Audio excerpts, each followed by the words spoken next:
का या 50 वर्षात आपण नेमकं साध्य काय केलं?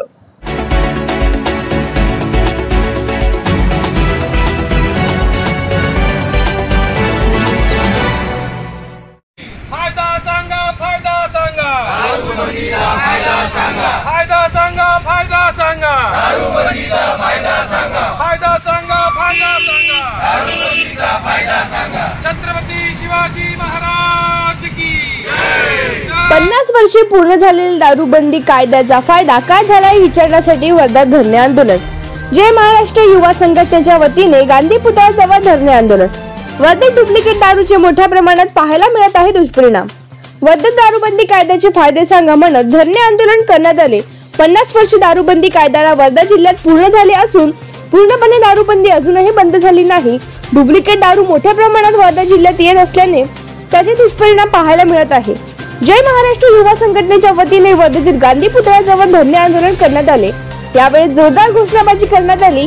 विधानसभेमध्ये राज्य सरकारने निवेदन सादर करावं तसेच लोकप्रतिनिधींनी लक्ष वेधी लावावे व जिल्ह्यातील जनतेला दारूबंदीचे फायदे काय हे सांगावे असे धरणे आंदोलनकर्त्यांचे म्हणणे आहे। जय शिवाजी, जय भवानी, जय शिवाजी। 1974 मध्ये वर्धा जिल्ह्यामध्ये गांधी जिल्हा म्हणून दारूबंदी कायदा पारित झाला। विधानसभेमध्ये कोणताही कायदा जेव्हा लागू करायचा असतो त्यावेळेस त्याच्या फायदे तोटे या सर्व विषयावर विधानसभेमध्ये सविस्तर चर्चा होते।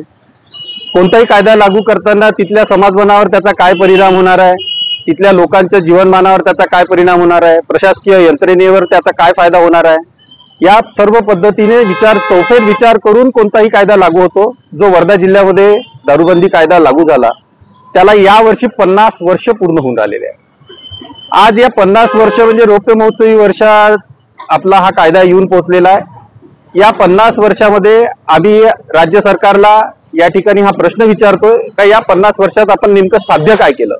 हा कायदा ज्या कारणामुळे आपण लावला होता त्या कारणांचं त्या उद्देशांचा किती पूर्तता झालेली आहे? या कायद्यामुळे नेमके काय काय या जिल्ह्यातल्या लोकांच्या जीवनमानावर कोणता परिणाम झालेला आहे?